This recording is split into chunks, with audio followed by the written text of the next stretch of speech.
देश और दुनिया में यूँ तो कई तितलियां हैं, लेकिन राजस्थान के सागवाड़ा इलाके में रहने वाले मुकेश पवार ने एक नई तितली प्रजाति की खोज की है। देखिए खास खबर। देश और दुनिया में तितलियों का एक अलग ही संसार है। छोटा बच्चा हो या युवा हो, बुजुर्ग हो, महिलाओं हो, कोई भी हो, तितलियों से बहुत प्यार करते हैं और तितलियों का एक रंग बिरंगा संसार होता है। तितलियाँ उड़ती है तो मन का भाव बदल जाता है और तितलियाँ बैठती है तो मन का भाव बदल जाता है। तितलियों के उड़ने से ही सुख है और बैठने से दुख एक महसूस होता है कि वो आराम क्यों कर रही हैं।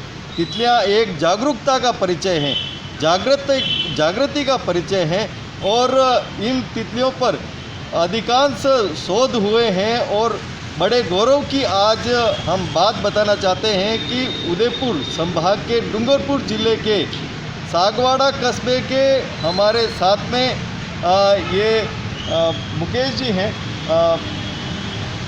बहुत इन्होंने बड़ा काम किया है। देश की 1328वीं तितली को इन्होंने शोध के रूप में प्रस्तुत किया है। जी बताएं मुकेश जी, आपने किस तरह से ये पायदान को छुआ है और किस तरह से अनुसंधान किया है? जी बताएं। सर, नवंबर 2014 में पहली बार ये तितली का मैंने फोटोग्राफ लिया था जी, और तभी दिमाग में ऐसा हो गया था कि ये कुछ विशेष है।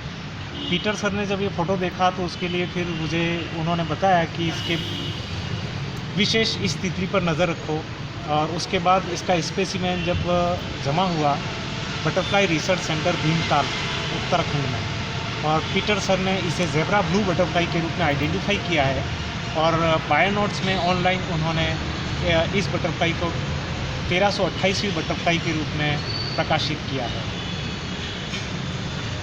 हमारे साथ में यहाँ PRO हैं कमलेश जी शर्मा साहब और काफ़ी नेचर से जुड़े हुए हैं, प्रकृति से जुड़े हुए हैं और काफ़ी सारा इन्होंने शोध भी किया है। जी बताएं किस तरह की खुशी है और ये और क्या अनुसंधान इसमें आगे हो सकता है? जी बताएं। ये बहुत खुशी की बात है कि राजस्थान में इस तितली को खोजा गया है। पिछले कुछ समय से दक्षिण राजस्थान में कई सारे संगठन इस दिशा में काम कर रहे हैं। तितलियों पे काम हो रहा है, सांपों पे काम हो रहा है, पक्षियों पर काम हो रहा है, लेकिन तितलियों पर ये जो अनोखा काम हुआ है उसमें गत 1 महीने में ही 3 नई प्रजातियों की खोज हुई है और उसमें सबसे बड़ा गौरव इस बात का है कि देश की 1328वीं प्रजाति वो भी सागवाड़ा कस्बे से ही प्राप्त हुई है। यह हमारे लिए बहुत ही गौरव का विषय है कि यह जो क्षेत्र है दक्षिण राजस्थान वागड़ मेवाड़, उसमें तितलियों की इतनी सारी प्रजातियां पाई जाती हैं। जैसा कि हमारे भाई मुकेश पवार ने बताया कि ये दक्षिण राजस्थान में 114 प्रजातियां नोन हैं और इस पर लगातार शोध जारी है और इस शोध से हमको आशा है कि भविष्य में और अधिक प्रजातियां हमारे यहाँ पर प्राप्त हो सकेंगी। कमलेश जी, एक बात और है कि तितलियाँ एक आम जन जीवन से जुड़ी हुई हैं। ये किस तरह से उपयोगी हैं आम जन जीवन के लिए और किस तरह की खुशहाली ये देती हैं? जी, जैसा कि इनके रंगों से ही हमको देखा जा सकता है कि ये खुशी का प्रतीक है, यह जीवंतता का प्रतीक है और यह किसान मित्र है। तितलियाँ ही पेड़ पौधों पर परागण के माध्यम से पेड़ पौधों के फलों की वृद्धि का कारण बनती हैं। क्योंकि तितलियों से किसी भी प्रकार की हानि किसी भी रूप में नहीं होती है, ऐसे में इन तितलियों का संरक्षण भी हमें करना चाहिए। बहुत खुशी की बात है कि वागड़ मेवाड़ इस दृष्टि से बहुत ही समृद्ध है। ऐसे में तितलियों के रूप में हमें जो एक नेमत दी है प्रकृति ने, उसका हमें स्वागत करना चाहिए।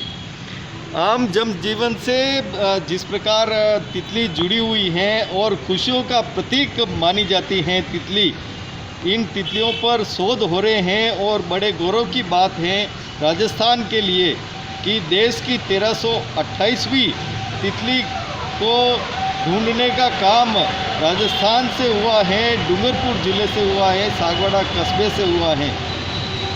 एक बार फिर जो शोध में लगे हुए लोग हैं उन्हें हार्दिक बधाई और ज़्यादा से ज़्यादा इसके बारे में शोध हो और राजस्थान को ज़्यादा से ज़्यादा सफलता मिले, यही मंगल कामना। हेमेंद्र श्रीमाली, उदयपुर। पर्यावरणविद व वन अधिकारी सतीश जी शर्मा ने क्या कहा, देखिए। तितलियों का संसार बहुत ही फैसिनेटिंग संसार है और तितलियां हम जानते हैं कि बहुत रंग बिरंगी होती है। तितलियों में विविध तरह के रंग होते हैं जिसकी वजह से वो तुरंत ही हमको आकर्षित भी करती हैं। और जहाँ तक तितलियों की बात है, सारी दुनिया में लगभग तितलियों की जो कुल संख्या वो 18,000 के करीबन प्रजातियों की संख्या है। और अगर भारतीय उपमहाद्वीप की अगर बात करें तो लगभग 1500 तरह की जो जातियां हैं तितलियों की वो भारतीय उपमहाद्वीप में हैं। और अगर भारत की हम बात करें तो 1318 तरह की जो जातियां हैं तितलियों की वो हमारे देश में ज्ञात है। और ये 2015 में एक सूची तैयार की गई थी 2 वैज्ञानिकों द्वारा, वार्ष्णेय और पीटर के द्वारा। उन्होंने ये चीज़ बताई कि भारत में मिलने वाली जो तितलियां उनकी संख्या 1318 है। और चूंकि भारत में चूंकि आवासों की विविधता काफ़ी है, बहुत बड़ा देश है, बहुत तरह के आवास है, इसलिए तितलियों की इतनी संख्या होना कोई विस्मयकारी बात भी नहीं, क्योंकि इतनी तितलियों, बल्कि इससे ज़्यादा तितलियों की संख्या भारत में मिलेगी। और अभी तितलियों के बारे में लोगों को ज्ञान देने के लिए, लोगों में जागरूकता लाने के लिए बटरफ्लाई मंथ भी चल रहा था, तितली माह का भी आयोजन हो रहा था। और इस तितली माह के आयोजन में देश के कोने कोने में लोग तितलियों की काउंटिंग कर रहे थे, ताकि ये देखा जा सके, जाना जा सके लोग कितना तितलियों के बारे में जानते हैं और देश में तितलियों की विविधता क्या है। इसी बटरफ्लाई मंथ में खुशी की बात यह है कि राजस्थान के एक तितली विशेषज्ञ मुकेश पंवार ने, जो कई सालों से तितलियों पर काम कर रहे हैं, उन्होंने एक नई तितली की खोज की है। और ये नई तितली की उन्होंने जो खोजी है ये स्पाइलिया जेब्रा नाम की उन्होंने देखी है। ये तितली काले और सफ़ेद रंग के एक मौलिक पैटर्न वाली एक तितली है जो बहुत सुंदर तितली लगती है। जो उन्होंने दक्षिण राजस्थान के डूंगरपुर के सागवाड़ा क्षेत्र में उन्होंने इस तितली की खोज की है। और उस तितली के मिलने के साथ ही अब जो भारत में टोटल तितलियों की संख्या हो गई है वो 1328 की संख्या पहुंच गई है। तो इस तरह हम देख रहे हैं कि 2015 की लिस्ट के बाद कुछ और संख्या जुड़ी है अधिक तितलियों की, और अब जो तितलियों की कुल संख्या है वो 1328 पहुंच चुकी है। और ये सिलसिला अभी थमा नहीं, आने वाले समय में हम और देखेंगे भारत में और तितलियों की खोज भी होगी। बटरफ्लाई मंथ जैसे जो आयोजन है ये निश्चित ही लोगों को जागरूक करेंगे, वैज्ञानिकों को जागरूक करेंगे। और इस जागरूकता का फायदा हमें ये मिलेगा कि हमें नई तितलियां को खोज जो देश में उनके बारे में हमें जानकारी मिलेगी। हमारी सबकी जिम्मेदारी यह भी बनती है हम हमारे आसपास के लोगों को जागरूक बनाएं तितलियों के बारे में कि तितलियां हमारे इकोसिस्टम के लिए, हमारी प्रकृति के लिए, हमारे जीने के लिए कितनी जरूरी है। क्योंकि तितलियां एक फूल से दूसरे फूल पर जाकर परागन की क्रिया संपादित करती हैं और इसी परागन की क्रिया के फलस्वरूप नए फल और नए बीजों का जन्म होता है। और नए फल और बीजों के जन्म से ही अगली संतति पेड़ों की और फसलों की प्रारंभ होती है। इसलिए हमारे जीवन के लिए तितलियों का होना बहुत जरूरी है। तितलियां, मधुमक्खियां, ऐसे जो परपरागन करने वाले छोटे छोटे कीट हैं, अगर ये नहीं रहेंगे तो हमारा अस्तित्व संभव नहीं है। और हम सभी जानते हैं तितलियों के जीवन पर आज बहुत संकट है, खासतौर से इनके आवासों की बर्बादी हो रही है। जहाँ ये तितलियां अंडे देती हैं वो होस्ट प्लांट की कमी होती ही जा रही है। बेहिसाब पेस्टिसाइड छिड़का जा रहा है खेतियों में। तो कृषि और बागवानी में जो पेस्टिसाइड का यूज हो रहा है, इसकी वजह से तितलियों के जो लार्वा हैं, जब वो पेस्टिसाइड छिड़की हुई चीज को खाते हैं तो उनकी मृत्यु हो जाती है। तितलियां फूल पत्तियों को नहीं खाती हैं, वो तो फूलों का रस चूसती हैं, लेकिन उनकी जो लार्वल स्टेज है, लार्वल स्टेज में वो तितलियों के बच्चे पत्तियों को कुतर कुतर कर खाते हैं। और अगर कोई पेस्टिसाइड छिड़का हुआ है तो वो पेस्टिसाइड उनके पेट में चला जाता है और उनकी मौत हो जाती है।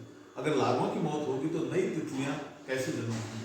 तो हमें तितलियों को बचाने के लिए जरूरी है कि लोगों को जागरूक करें। पेस्टिसाइड्स का जो अंधाधुंध उपयोग हो रहा है उस पर रोक लगे, साथ ही इनके आवासों को बचाया जाना चाहिए। और इस काम में आम जनता के साथ साथ स्कूल कॉलेज के बच्चों को साथ लिया जाना चाहिए। और इस काम में मुकेश पंवार जैसे जो हमारे तितली विशेषज्ञ हैं वो बहुत बड़ा योगदान दे सकते हैं। और उनके योगदान के फलस्वरूप हमारे राजस्थान में और हमारे देश में एक नई जागृति आएगी और इससे हमारी तितलियों का संरक्षण हो सकेगा। चलते चलते देखिए तितलियों के संसार की ये अद्भुत झलक।